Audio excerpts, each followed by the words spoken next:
Génesis capítulo 6, versículo del 10 al 13, dice así: y engendró a Noé 3 hijos, a Sem, a Cam y a Jafet. Y se corrompió la tierra delante de Jehová, de Dios, y estaba la tierra llena de violencia. Y miró Dios la tierra, y he aquí que estaba corrompida, porque toda carne había corrompido su camino sobre la tierra. Dijo pues Dios a Noé: he decidido el fin de todo ser, porque la tierra está llena de violencia a causa de ellos. He aquí que yo los destruiré con la tierra. Quiero que veamos el versículo 10 por unos momentos y podemos observar que el Espíritu Santo introduce en esta parte muy especial a los 3 hijos de Noé, a Sem, a Cam y a Jafet. Y vemos nosotros que los 3 hijos de Noé, junto con Noé y con su esposa, vivieron la misma época de inmoralidad y degeneración que vivió también Noé junto con sus familiares. Lo maravilloso de todo esto es que los hijos de Noé lograron escapar la corrupción. Los hijos de Noé no fueron dejados fuera del arca. Ya vimos en la clase pasada en Hebreos 11:7 que la Biblia dice que Noé preparó un arca en que su casa se salvase. O sea, aquí nosotros volvemos a descubrir el por qué Noé era realmente un hombre justo delante de Dios y por qué era un hombre recto. Porque no solamente se preocupó por su vida y sus devocionales y su oración, sino que él constantemente estaba preocupado por sus hijos y su esposa. ¿Saben ustedes por qué lograron los hijos de Noé escapar la corrupción de sus tiempos y por qué nosotros podemos seguir el ejemplo de Noé? Hay 2 factores. Hay 2 factores por los cuales los hijos de Noé escaparon el juicio y la corrupción de la época en que vivieron. En primer lugar, por el testimonio y la enseñanza continua de sus padres acerca de la voluntad de Dios. Voy a repetir, el primer factor que permitió a los hijos de Noé escapar el juicio de Dios era por el testimonio y la enseñanza de sus padres acerca de la voluntad de Dios. ¿Cuántos de ustedes sí le están enseñando a sus hijos la Biblia, pero sus vidas dejan mucho que desear? ¿Cuántos de ustedes realmente tienen devocionales en su casa? Y a lo mejor tienen 3 o 4 devocionales, pero su testimonio privado, la forma como tus hijos ven que tratas a tu esposa. ¿No se imaginan ustedes lo importante que es para nuestros hijos el que ellos se den cuenta de que su papá trata bien a su mamá y de que ellos están viviendo una vida piadosa? Esto es vital para la vida de ellos y para su propia seguridad. Entonces, estoy seguro que Noé no solamente les decía: fíjense que Dios nos ha dicho que nos acerquemos a través de la sangre y a través de las ofrendas, sino que Noé estaba constantemente testificándoles a sus hijos cómo era la vida cristiana. Y en segundo lugar, porque su padre los mantuvo ocupados construyendo el arca. Entonces, esto es absolutamente sorprendente, porque Noé no solamente les comenzó a testificar a sus hijos y a darles buen testimonio, sino que también Noé sabía que la ociosidad es la madre de todos los vicios. Mente vacía, tiempo desocupado, es un taller de Satanás. ¿Y cuántos de ustedes están preocupados por las actividades de sus hijos? ¿Se imaginan ustedes construir un arca durante 120 años?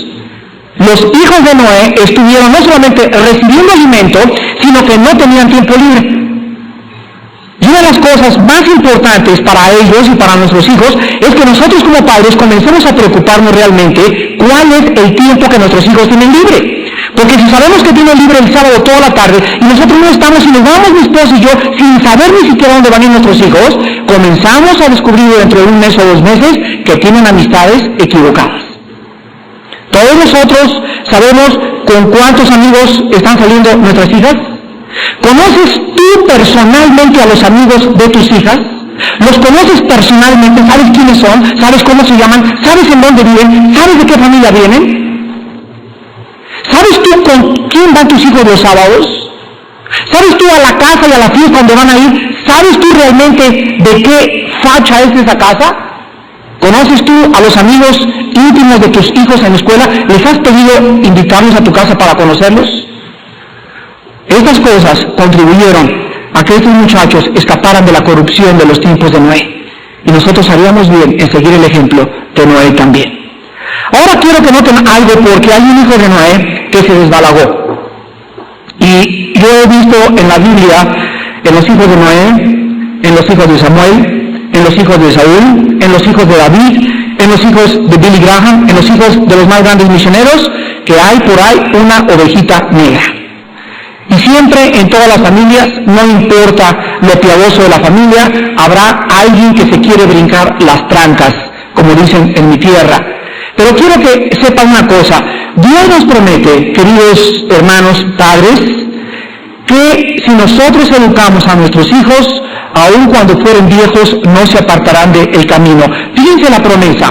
La promesa no dice nunca se apartarán.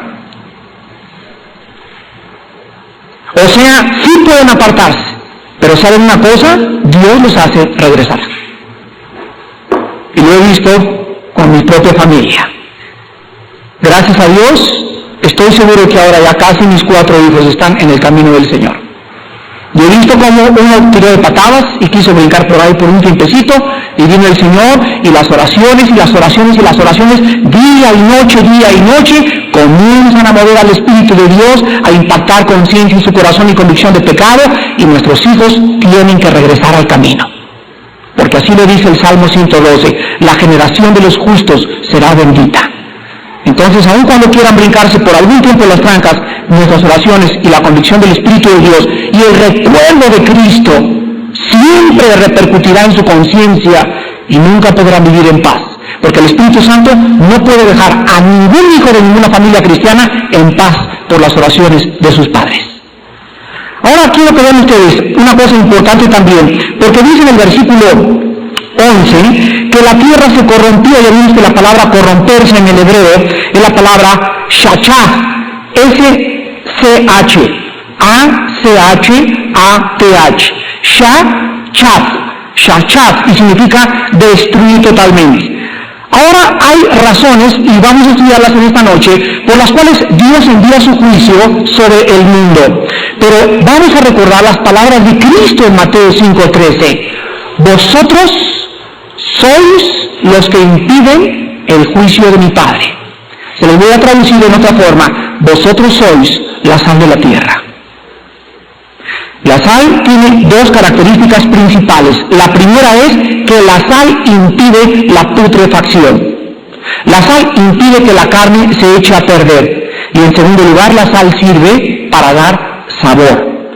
Nosotros somos, dijo Cristo, aquel ingrediente y aquel elemento que existe en este territorio ocupado en el cual estamos viviendo, que es el mundo. Nosotros somos los que estamos impidiendo hasta este momento que Dios juzgue el mundo entero. Mientras los cristianos, dijo Cristo, mantengan su sabor. ¿Qué significa mantener el sabor? Mantenerse, como dijo un hermano cuando estaba orando hace unos momentos, mantenerse ardientes por Cristo. Pero cuando el cristiano se comienza a entibiar y cuando comienza a perder el sabor y ya no le da caldo a la vida, ya sus amigos y amistades lo ven como cualquier hijo de vecina, ya no es diferente a todos los demás, en ese momento, dijo Cristo, no sirve más que para ser pisoteado y hollado por los hombres. Y no hay cosa que desprecien más los incrédulos que un cristiano que está viviendo una doble vida. Un cristiano que tiene 2 bases para su moral. Un cristiano que se guía por el consejo de los cristianos y se guía también por el ritmo del tambor a como está tocando el mundo. Ahora nosotros debemos recordar entonces que si alguien está impidiendo los juicios de Dios, somos nosotros. Quiero que vean ustedes en Ezequiel capítulo 14, algunos versículos donde nos muestra de qué forma Dios siempre ha detenido sus juicios por causa del testimonio de cristianos. Dice en Ezequiel 14, versículo 14, cuando Dios anuncia a Ezequiel la destrucción de Jerusalén: si estuviesen en medio de ella, o sea, está hablando de Jerusalén, estos tres varones, piensa quién mencionan: Noé, Daniel y Job, ellos por su justicia librarían únicamente sus propias vidas, dice Jehová el Señor. Fíjense lo que dice Dios: aquí voy a convertir en ceniza esto, voy a destruir esto totalmente. Si ahí en donde mi juicio va a caer y donde el fuego va a comenzar a incendiar este auditorio, si dentro de este auditorio que voy a incendiar, dice Dios, estuvieran Noé, Job y Daniel, ellos serían sacados del incendio por su justicia, y después yo acabaría de quemar todos los que están dentro del auditorio. Ven ustedes ahora el versículo 16, ahí mismo: y estos tres varones estuviesen en medio de ella, vivo yo, dice Jehová el Señor, ni a sus hijos ni a sus hijas librarían, ellos solos serían librados, y la tierra quedaría desolada.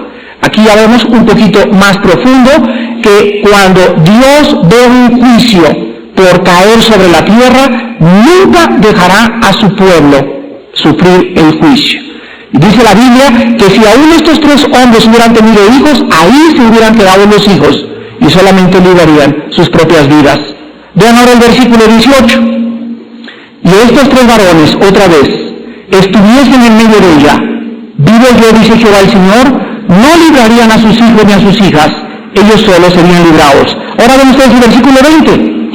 Y si estuviesen en medio de ella Noé, Daniel y Job, vivo yo, dice Jehová el Señor, no librarían a hijo ni a hija, ellos por su justicia librarían solamente sus propias vidas. Quiero que pongan mucha atención en lo que les voy a decir. Muchas familias cristianas actualmente están teniendo un buen testimonio, él y ella, como padres. Y los hijos no se quieren convertir. Y los hijos siguen rebeldes y siguen duros. Si el rapto de la iglesia viene mañana, y estos muchachos no se han convertido, ellos tienen delante de Dios libre su conciencia, y la sangre es sobre la cabeza de sus hijos. Si viene el rapto mañana y los muchachos no se han convertido, ellos se quedan en la tribulación. Y cuando lleguen al cielo estos padres, Dios no los va a juzgar ni les va a demandar, porque ellos cumplieron lo que Dios les había dicho. Pero la Biblia nos muestra que en muchos juicios estarán uno en la cama, y la de al lado será llevado, y la que está junto será dejada. Estarán dos en el campo, uno será tomado y el otro será dejado. Y entre esas parejas puede estar un padre y una hija, una madre con su hija también. Ahora ven ustedes en último lugar, en Génesis capítulo 18, que en los tiempos de Lot, Dios repitió lo mismo. ¿Y de qué manera Dios le dice a Abraham? Génesis 18, versículos 26 al 32. Respondió Jehová: si hallare en Sodoma 50 justos dentro de la ciudad, perdonaré a todo este lugar por amor a ellos. Y Abraham replicó y dijo: he aquí ahora que he comenzado a hablar, y a mi Señor, aunque soy polvo y ceniza, quizá faltarán de 50 justos 5. ¿Destruirás por aquellos 5 toda la ciudad? Y dijo: no la destruiré si hallare allí 45. Y volvió a hablarle y le dijo: quizás se hallarán allí 40. Y respondió: no lo haré por amor a los 40. Vean la palabra amor. Y dijo: no se enoje ahora mi Señor, si hablare, quizás se hallarán allí 30. Y respondió: no lo haré si hallare allí 30. Y dijo: he aquí, ahora que he emprendido el hablar a mi Señor, quizás se hallarán allí 20. No la destruiré. Respondió: por amor a los 20. Y volvió a decir: no se enoje ahora mi Señor. Qué terco era Abraham, ¿verdad? Si hablare solamente una vez, quizás se hallarán allí 10. No la destruiré. Respondió: por amor a los 10. ¿Qué está impidiendo ahorita que México sea juzgado?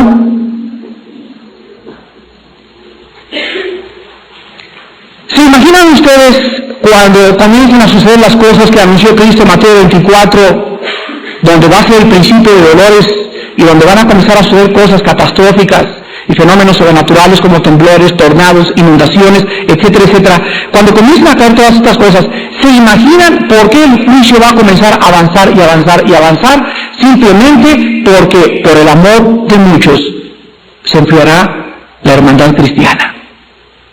La maldad va a presionarnos tanto y apretar tanto en contra de nuestras vidas que por esa maldad la propia iglesia de Jesucristo se va a comenzar a enfriar. Y una de las cosas que yo le pido a Dios con todo mi corazón es lo siguiente: Padre Santo, cuando en una iglesia se comienzan a juntar cristianos y nos olvidamos de las necesidades materiales de nuestros hermanos cristianos, el amor se ha comenzado a enfriar en la congregación.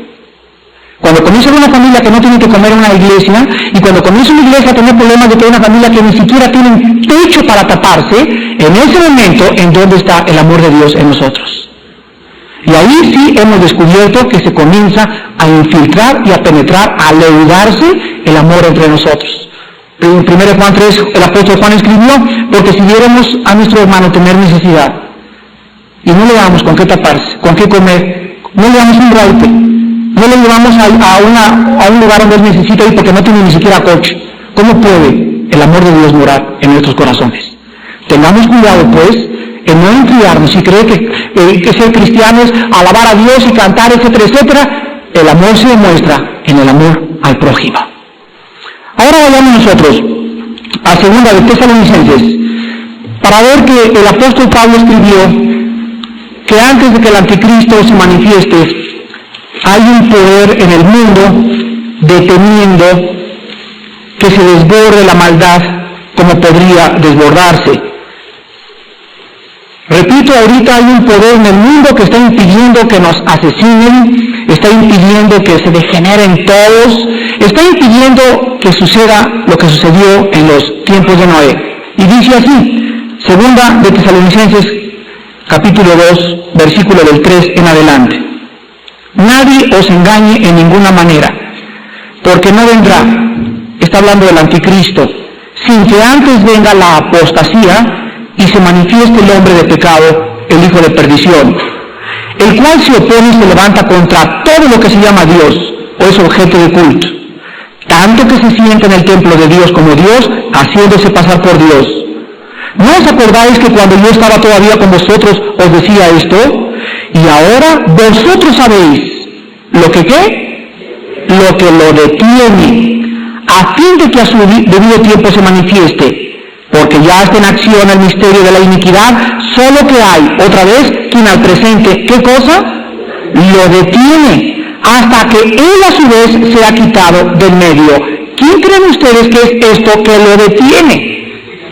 El Espíritu Santo, o sea, el Espíritu Santo obrando a través de la iglesia. Porque el Espíritu Santo usa a hombres como nosotros débiles para poder impedir los juicios de Dios. Ahora se imaginan ustedes que estamos ahorita deteniendo el juicio de Dios en los tiempos de Noé. Ahora comparen, hermanos. Y en los tiempos de Noé ya no hubo quien detuviera el juicio de Dios. Ya eran muy poquitos, ya Dios sabía que no se iban a convertir, que nada más estaba la familia de Noé, y entonces abrió las cataratas de los cielos y desbordó el tremendo diluvio universal, del cual vamos a estudiar en algunas semanas después. Vamos ahora a hacernos una pregunta, porque quiero en esta noche darles un estudio muy especial acerca de las causas del diluvio universal. ¿Por qué causa Dios mandó el diluvio universal sobre el mundo antiguo? Pregunta número 2. ¿Qué acaso los hombres de la antigüedad tenían algún conocimiento de Dios, del bien y del mal? ¿Qué nos dice en Romanos 5, del 13 al 15, que donde no hay ley no se inculpa de pecado? ¿No dice la Biblia que cuando el hombre es responsable delante de Dios, Él envía su juicio? ¿Cuál era la responsabilidad de los hombres en el tiempo de Noé? Al contestar esas preguntas, vamos nosotros a descubrir la enormidad del pecado de los paganos. Estoy hablando de las personas que no han conocido, como conocemos nosotros, la palabra de Dios. Estos hombres tenían, en primer lugar, dos cosas, y vamos a ver después la otra lista, pero en primer lugar, estos hombres como cualquier budista, o maometano, o jíbaro, o auca, o tlaxcalteca, o otomí, que nunca haya visto la Biblia, que nunca le hayan testificado de Cristo, el hombre tiene dos testimonios ineludibles. El primero es el testimonio de la naturaleza. Romanos 1 dice, porque las cosas de Dios, lo que de Dios se conoce, les es manifiesto, pues Dios se los manifestó, porque las cosas invisibles de Él, su eterno poder y deidad, se hacen claramente visibles, siendo entendidas por medio de las cosas hechas. Entonces un salvaje puede ir caminando por la jungla y jamás haber ido ni siquiera al kindergarten, y se encuentra un reloj, el salvaje. Y el salvaje levanta el reloj, ve las manecillas que caminan cronométricamente, etcétera, etcétera. Quiero hacerles una pregunta. ¿Ustedes creen que el salvaje, en su incultura y en su falta de conocimiento, podría deducir que el reloj se fabricó por las arenas del desierto solo? La mente más oscura podría, por la luz y el discernimiento de la conciencia, decir hay un creador detrás de este reloj. Los salvajes, han escrito muchos historiadores, inclusive cuando veían al fuego, se espantaban porque no creían que el fuego se había hecho solo y comenzaron a hacer del fuego un dios. Fíjense nada más. Al ver una fuerza de la naturaleza que no se podría controlar por el hombre y que no podían ellos permitir entrar dentro de ese fuego ni tampoco hacer nada con ese fuego, comenzaron a adorar al fuego y le hicieron un monumento como Dios. Entonces todo ser humano en este planeta, salvajes y paganos y hombres primitivos, tienen el testimonio de que este universo, por más tonto y cabezón que sea esta persona, no puede llegar nadie a la conclusión, no hay Dios. La irracionalidad más grande del intelecto es el ateísmo. Y en segundo lugar tienen el testimonio de la conciencia. Todo ser humano tiene una voz que Dios ha dejado en su corazón. Y esta voz le dice a todo ser humano, matar es malo, robar es malo, la virginidad debe de guardarse en las muchachas, las tribus de África más paganas impiden que las negritas tengan relaciones sexuales antes de casarse. ¿Quién puso en el corazón del hombre todas estas cosas? ¿Quién pudo decirle al hombre, tú tienes que evaluar el bien a través de no robar, no matar, no fornicar, etcétera, etcétera, y el mal haciendo lo contrario? ¿Quién le dijo eso al hombre cuando no conocía la ley de Moisés? Una vez un señor me dijo, es que Dios no existe. Entonces, usted lo que usted me está diciendo no es pecado, me dijo. Y le dije, ¿quién le dio a usted el parámetro del pecado? O sea, ¿cómo corrige usted a sus hijos? Le pregunté a este señor ateo. ¿Qué es lo que le guía a usted o qué base legal o moral tiene para poder decirle a su hija, no fumes marihuana? ¿Sobre qué se basa usted? Si a usted no tiene Dios, inmediatamente usted se está haciendo un Dios. Porque si no hay Dios, somos dioses. Y si somos dioses, nosotros ponemos las reglas. Y si nosotros ponemos las reglas, nos convertimos en un mundo anárquico. Fíjense ustedes a dónde nos lleva esta clase de lógica elemental.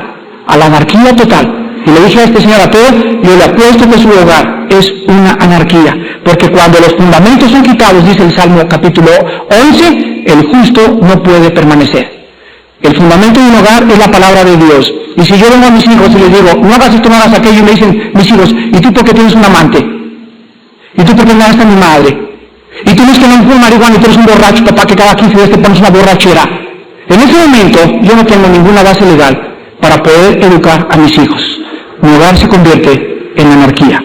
Vayamos ahora al primer ejemplo que la Biblia nos muestra en cuanto a las causas del juicio de Dios.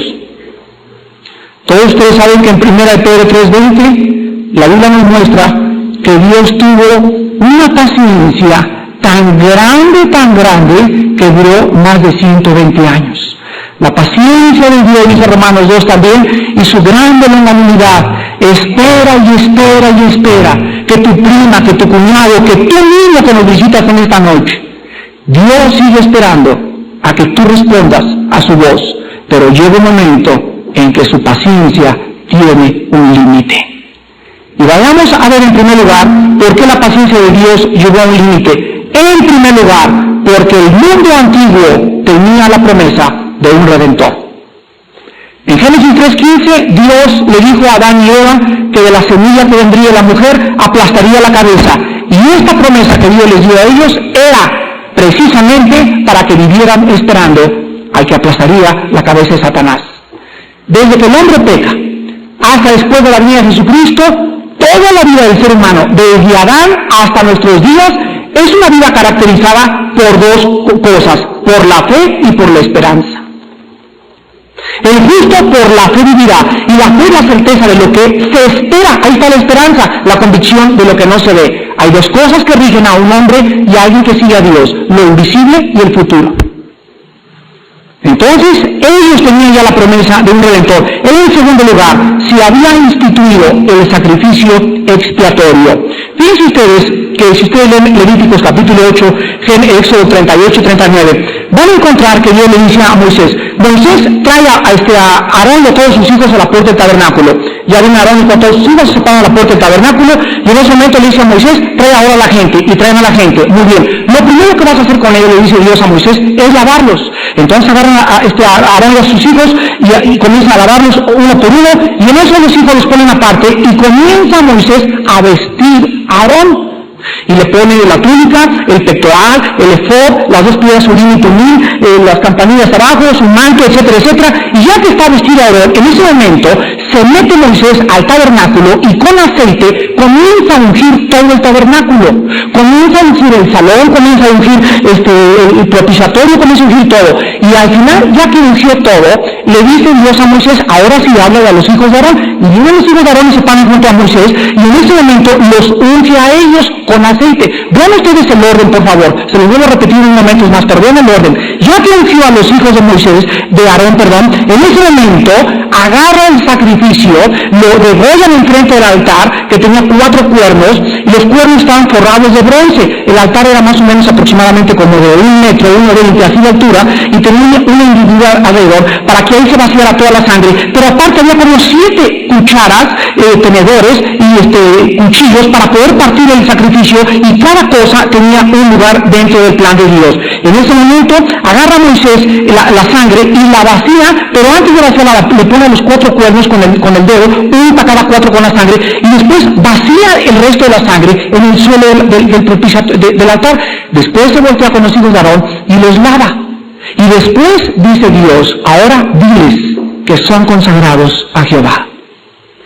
Y Dios le dice a Moisés, cuando tú unjas el altar y comiences a derramar la sangre, has santificado el altar y lo has purificado para la expiación. Encontramos aquí que esto nos representa, que todos los que somos llamados a servir a Dios, lo primero que hace Dios es lavarnos con la palabra. Ya vosotros estáis limpios por la palabra que les he hablado. Antes de que Dios me acepte, cuando llego con Dios, yo estoy lleno de llagas, limosneros, aceite, cochinada, quién sabe cosas de perro, aquí tengo embarradas, y así vengo a Dios. Y dice Dios, muy bien, te acepto. Pero ahora, para que yo pueda tocarte, tú necesitas estar limpio, y lo primero que haces es lavarnos con su palabra. Después nos viste con las ropas de justicia de Cristo. Nos da una justicia que no podíamos obtener por nuestros propios méritos. En tercer lugar, nos consagra dándonos al Espíritu Santo, porque Él nos unge, y en el momento que yo ya tengo al Espíritu Santo, en ese momento Dios me dice, Armando, desde este momento eres mi sacerdote. Y cada cristiano en esta noche, somos sacerdotes delante de Dios, hemos sido lavados, vestidos y ungidos con el Espíritu de Dios, y desde ese momento, dice Dios, los he llamado para ser un pueblo diferente, para que me sirvan, ya no en el tabernáculo, sino en espíritu y en verdad. Pues en el Antiguo Testamento encontramos algo muy raro. En Génesis 4 llega Abel, y le ofrece una ofrenda a Dios. Un momentito, ¿qué acaso la primera ofrenda no fue hasta Levítico? ¿Cómo sabía Abel que tenía que traer una ofrenda si no se había dado las leyes de las ofrendas? ¿Qué conocimiento tenían Abel y Caín, los hijos de Adán y Eva, para saber que Dios quería algo? Es que encontramos en Génesis 3:21, tipológicamente, la primera predicación del Evangelio. ¿Recuerdan? ¿Qué es el Evangelio? El Evangelio es 3 cosas. Adán y Eva vienen con sus hojas de parra, tapados y desnudos, se paran delante de Dios, les dice Dios, ustedes no se van a tapar, Las hojas de parra representan las religiones y los esfuerzos humanos por ser aceptados por Dios por nuestros propios méritos. ¿Dios qué hace en primer lugar?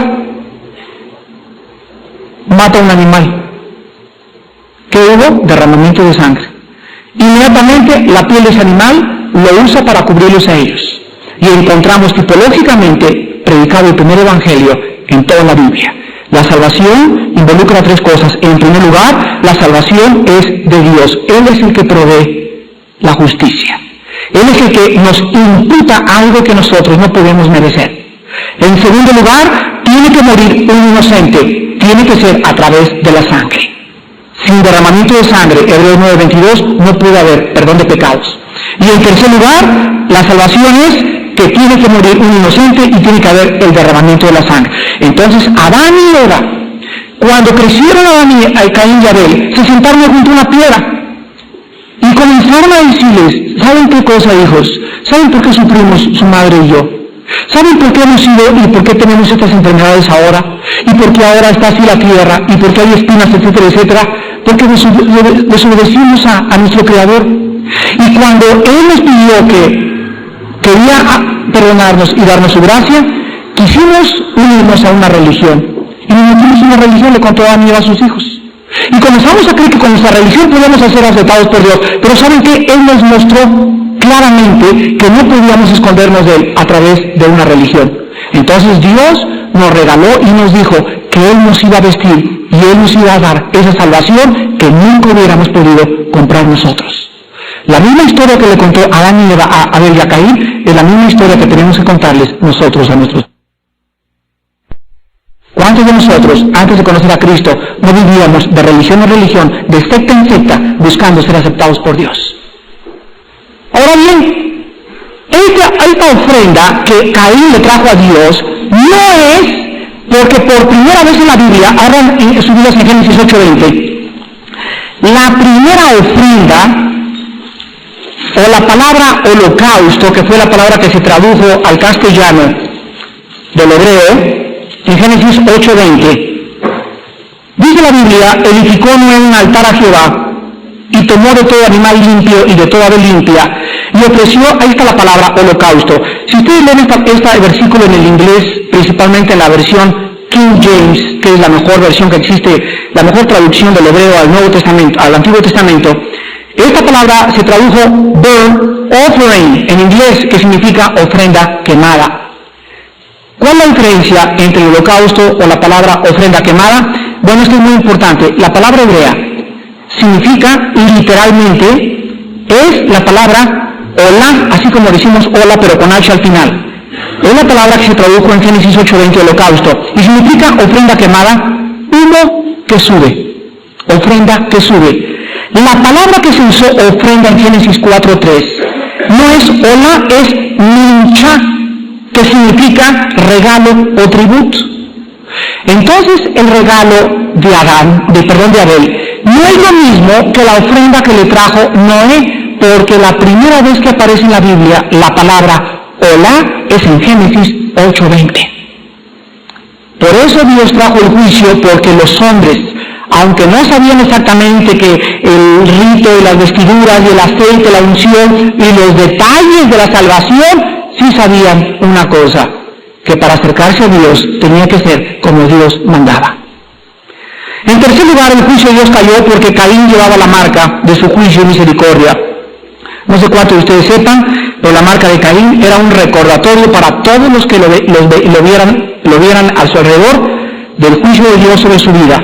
Pero más que nada, la marca de Caín era una advertencia de que el pecado deja marcas. Una vez llegó un hijo con su padre y le dijo, papá, cuando yo le pido perdón a Dios, pues ayer agarré a Paquita y le puse los dos ojos morados. Y le pegué pero bien feo. Ya le pedí perdón a Dios, ¿por qué no la cura ahora Paquita? Si ya le pedí perdón a Dios, entonces este padre le dijo a su hijo, mira hijo, cuelga una tablita en tu cuarto y clávale todos los días, de acuerdo a tus pecados, un clavo. O sea, si pecaste 4 veces, clávale 4 clavos. Si pecaste 8 veces en el día, clávale 8 clavos. A la semana, llegó el papá con su hijo y vio la tablita llena de clavos, como unos 30 clavos más o menos ahí, ¿no? Entonces le dijo el papá al muchacho, mira, ahora quita los clavos, este es el perdón de Dios, y sacó todos los clavos de la tablita. Y ahora le dijo el papá al muchacho, voltea a ver la tablita. ¿Tiene clavos? No. ¿Qué es lo que tiene? Y le contestó el muchacho, solamente quedaron las marcas.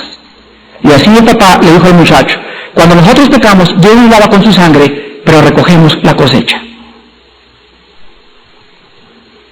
Las marcas del pecado quedan en nuestra vida. El otro día estábamos, mi esposa y yo, platicando con nuestros hijos, y mi esposa comenzó a llorar profundamente y les dijo a mis hijos, una de las cosas que queremos evitarles nosotros a ustedes es el que ustedes recuerden durante toda su vida que ustedes tienen una oportunidad mucho mejores que su padre y que yo, porque están jóvenes. Y todavía, le dijo mi esposa a mis hijos, todavía hay cosas en mi vida de las cuales sigo recogiendo la cosecha de cuando no era cristiana.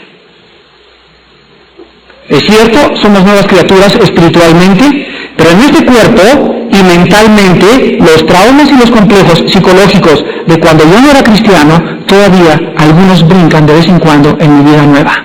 ¿No es verdad? Una vez había un hombre que le decían Pancho el Peleonero, y Pancho el Peleonero tenía un ojo, más bien no tenía un ojo, y le llamaban Pancho el Peleonero, y aparte le decían el tuerto. Y se convierte Pancho, y va con sus amigos y les cuenta, pues dice que ya no tomo, ni voy a la parranda, etcétera, etcétera, pero sigo teniendo mi ojo tuerto. O sea, cuando él se convirtió, Dios no le dio un ojo nuevo, le dio un espíritu nuevo y una nueva criatura, pero físicamente y emocionalmente Pancho tenía que seguir recogiendo la cosecha de su alcoholismo en el tiempo pasado. Por eso un individuo que está en drogas, uno que es alcohólico, alguien que fue adúltero, alguien que tuvo 3 o 4 esposas, Dios le va a perdonar, pero la cosecha la va a recoger en esta vida. No se engañe el hombre, lo que nosotros sembramos, volvemos a recoger. Vemos entonces en cuarto lugar también que se había instituido el sábado. Vean ustedes Génesis capítulo 2. Y dice en el versículo 1, fueron acabados los cielos y la tierra, y todo el ejército de Dios.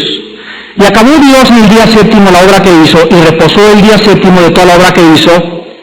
Y bendijo Dios al día séptimo, y lo santificó, porque no reposó de toda la obra que había hecho en la creación. Escúchenme, esta es la primera vez en la Biblia que se usa la palabra santo. Kadash, en el hebreo. ¿Saben ustedes cuándo se vuelve a usar la palabra santificó? En ninguna otra parte del Génesis se vuelve a usar. ¿Saben en dónde se vuelve a usar? Hasta el libro de Éxodo, en el capítulo 3, cuando Dios en la zarza le dice a Moisés, quítate los zapatos porque esta tierra es santa. Kadash, por segunda vez pasaron casi más de 500,000 años hasta el libro de Éxodo, cuando se vuelve a usar esta palabra santo. ¿Y saben ustedes por qué? Fíjense ustedes que lo primero que santifica Dios, no le dijo a Adán y Eva, lo santifico, no le dijo a las manzanas, lo santifico, no le dijo a los árboles, lo santifico. Lo primero que Dios santifica es el día de reposo. ¿Y saben ustedes qué significa esto? Significa lo siguiente: Dios deja estampado desde el principio de la Biblia que todo aquello que es santo tiene reposo de Él. La Biblia nos muestra entonces que para que nosotros podamos entender esto, lo importante que es para Dios la adoración. El día de descanso es lo primero que Dios santifica en la Biblia. Donde Dios está, hay descanso. Donde Dios está, hay descanso. ¿Por qué las naciones están tan turbadas ahorita? ¿Por qué tu vida está tan turbada? Porque no tienes a Dios. Pero desde el principio nos muestra Dios la unión que existe entre el descanso y la santidad. Las personas más santas son las personas que más paz tienen. ¿Por qué se motivan los pueblos y los gentes piensan cosas vanas? Dice el Salmo número 2, porque han roto las ligaduras y no quieren tener a Dios como su jefe. Pero Dios nos muestra entonces, desde este momento, que la institución de un día santo, de separar un día de 6 días, era porque Dios quería que ese día fuera diezmado, para Él se podría decir así, para que el hombre recordara que no solo el pan vive el hombre, sino que hay un día para la adoración. ¿De dónde vino la semana de 7 días? Ya lo dijimos cuando hablamos de los 10 mandamientos. Ningún historiador te puede decir en dónde tuvo la semana de 7 días su origen, más que en la palabra de Dios. ¿Por qué no descansamos 8 días y el noveno trabajamos? ¿Por qué no trabajamos 10 y descansamos el 12? ¿Por qué tiene que ser 6 y luego unos 7 y en todo el mundo? Porque Dios desde el principio de la creación dijo, el hombre descansará el 7º día, pero desgraciadamente hay miles de personas, millones, que no saben para qué sirve el 7º día. Dios les recordaba con este testimonio al mundo antiguo que Él requería la adoración nuestra. En quinto lugar, la longevidad de los patriarcas les daba testimonio. ¿Cuánto duró Matusalén? 969 años. Adán vivió 930 años. ¿No se han preguntado por qué duraron tanto tiempo? Científicamente no hay ningún problema. No había smog, no había claxons, no había periférico, no había alcantarilla, no había ratas, no había sida, no había letrinas ahí en el piso del mercado, no había nada de las cosas que existen ahorita. Hay personas ahorita que viven en Siberia, en Rusia, y que tienen 145 años de edad. Creo que ahorita la persona más antigua de la humanidad tiene 146 años. Es una señora viejita que vive arriba de Turquía. Bueno, pues durante todos estos tiempos, Adán vive 930 años. ¿Y qué creen que vivía contando Adán por 930 años? ¿Anduvo repartiendo el Calimán durante 930 años? Pues dice Pedro, ¿verdad? No podemos dejar de decir lo que hemos visto ni oído. Y ustedes serán mis testigos cuando el Espíritu Santo venga sobre sus vidas. Y Dios dejó tanto tiempo a esa gente porque ellos eran la sal de la tierra. Y mientras ellos vivían, Dios sabía que eran fieles y le hablaban a la gente de Jehová el Redentor. En sexto lugar, nos muestra la vida que Dios predicó y vivió. Noé predicó y vivió una vida de fe. Ya lo vimos en la clase pasada. Y en último lugar, dice en Génesis 6:3, aparte de todo eso, dijo Jehová, no contenderá mi espíritu con el hombre para siempre, porque ciertamente él es carne, mas serán sus días 120 años. En último lugar, Dios juzga al mundo, porque también su espíritu les había dado testimonio durante todo ese tiempo. Dios estuvo contendiendo con el hombre largamente y largamente. Y por todas estas razones, los hombres del tiempo de Noé no vivían en la ignorancia para justificar sus pecados. Ellos rechazaron voluntariamente la revelación de Dios y escogieron vivir sus propias vidas. Ahora nosotros en el siglo XX somos 3 veces más culpables que ellos por las 3 razones que les voy a dar. Escúchenme muy bien. Si Dios juzgó al mundo antiguo y no tuvo misericordia, sino que llegó al límite de su paciencia e inundó el mundo entero, nosotros somos 3 veces más culpables que ellos. Imagínense lo que les estoy diciendo. La primera razón por la cual somos más culpables que ellos es porque ya vino el Redentor. Y aquel verbo fue hecho carne y habitó entre nosotros, y dicen los que escribieron, vimos su gloria, gloria como del unigénito Hijo del Padre, lleno de gracia y de verdad. Ahora Cristo, el Redentor prometido, ya vino, ya se cumplieron las promesas, y ahora nosotros ya ni siquiera podemos decir fue un mito lo del Redentor, porque la historia lo ha podido comprobar. A él se le llama el precursor de la historia, porque la historia se dividió cuando Jesucristo vino al mundo a lavar nuestros pecados. En segundo lugar, somos más culpables que ellos, porque la revelación de Dios ya está completa, la Biblia. Ya no necesita Dios hablarnos y ahorita se nos aparece un ángel en la noche, o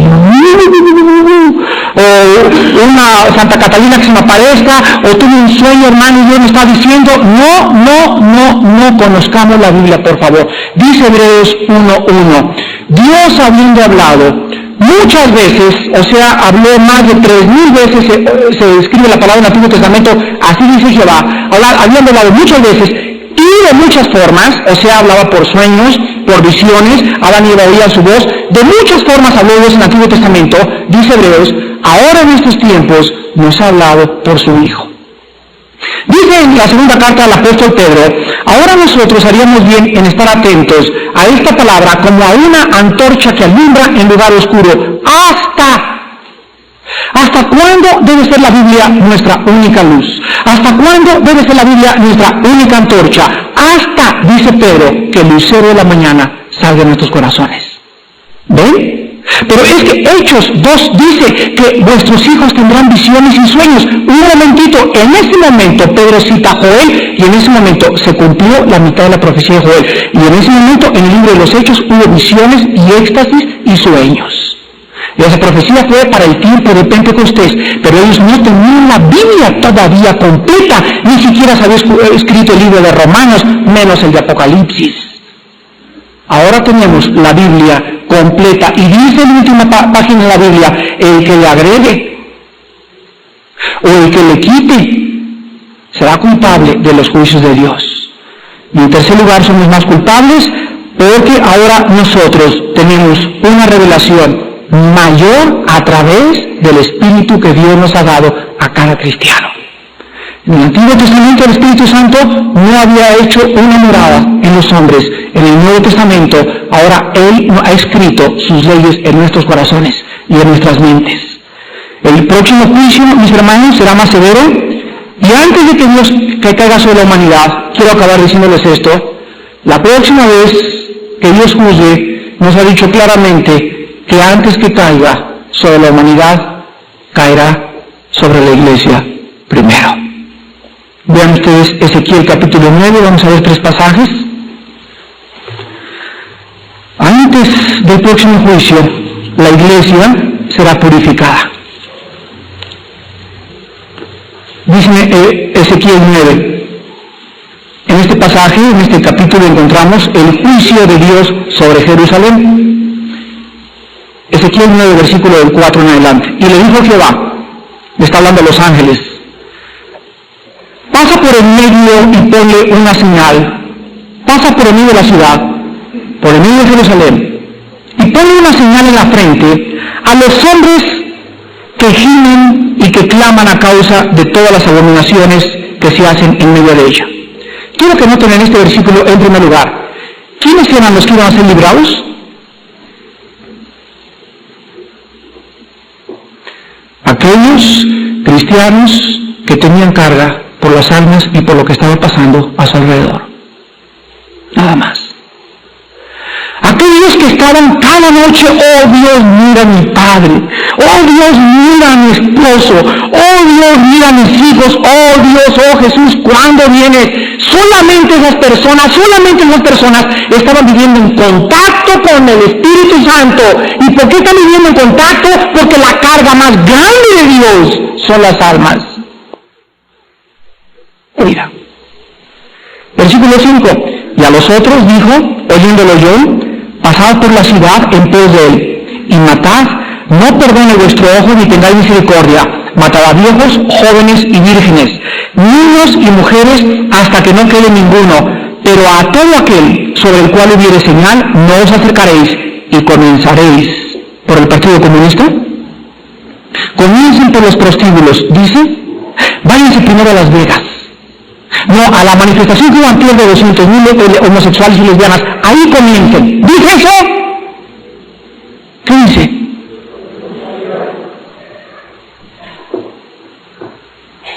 Antes de matar a nadie en Jerusalén, váyanse al templo, donde dicen que me aman, mas su corazón está lejos de mí. Este pueblo de labios me honra, pero su corazón está lejos de mí. Veamos otro pasaje en 1 de Pedro capítulo 4. En el Nuevo Testamento, vean la armonía tan preciosa de las Escrituras. 1 de Pedro 4, 17. Y escribe el apóstol, porque es tiempo de que el juicio comience. ¿Dónde? ¿En Las Vegas? ¿Acapulco? ¿Las discos? El juicio comenzará por la casa de Dios. Y si primero comienza por nosotros, ¿cuál será el fin de aquellos que no obedecen al Evangelio de Dios? Ahora estamos hablando de que un juicio sobre la iglesia, pero es que no dice Romanos 8:1 que no hay ninguna condenación para los que están en Cristo. Tú lo has dicho, los que están en Cristo. Y dice más adelante, los que no andan según la carne, sino según el Espíritu. Entonces cuando Dios venga a la tierra y diga, ahorita se acabó México, se acabó el mundo, primero su Espíritu Santo va a entrar a través de la iglesia y lo primero que va a hacer Va a ser purgar la iglesia, o sea, a todos aquellos que se decían quitar la cizaña y separarla del trigo. Este es el juicio de Dios sobre su iglesia. Todas aquellas personas que no estaban afianzadas en la palabra y con una teología sana y clara de la palabra de Dios y con una seguridad de su salvación serán llevadas por el viento. Vendrán los ríos y vendrán las aguas y los vientos y será grande su ruina. No vas a poder sobrevivir, mi hermano, en los tiempos que vienen por tu negligencia y tu falta de consagración a Dios. En último lugar, vean ustedes en Daniel capítulo 12, cómo se profetizó en el Antiguo Testamento, también que antes de que Dios viniera, Dios limpiaría y purificaría a su pueblo. Daniel 12, del 9 al 10. Él respondió, anda Daniel, pues estas palabras están cerradas y selladas hasta el tiempo del fin. Muchos serán limpios y emblanquecidos y purificados. Los impíos procederán impíamente y ninguno de los impíos entenderá, pero los entendidos comprenderán. Vean ustedes en primer lugar la palabra limpios. Limpios estamos los cristianos, dice en 1 Corintios 6, por la sangre de Cristo. Emblanquecidos porque cada vez que más estudiamos la palabra de Dios, cada vez debemos de brillar más. Y purificados, cuando Él venga, seremos como Él es. Seremos limpios totalmente de la presencia del pecado. Si todas estas cosas van a suceder, ¿cuánto más no debemos andar viviendo de una manera pía y santa? Si Dios no perdonó a los ángeles, sino que los mandó a juicio eterno a las prisiones de oscuridad. Y si no perdonó a Sodoma y Gomorra, y no perdonó a los tiempos de Noé, tampoco perdonará al siglo XX. Y el juicio de Dios se acerca. La pregunta es, ¿estás tú preparado para encontrarte con Dios?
make me smile. I know you are doing hard work to make things possible. I want to let you know that I am with you, and I will be forever. Every little thing related to you make me smile. I know you are doing hard work to make things possible. I want to let you know that I am with you, and I will be forever. When you talk, I want to listen to you for hours. When you are there beside me, I feel like looking at you all the time. My love for you will never really change. Just want to tell you that you mean a lot to me.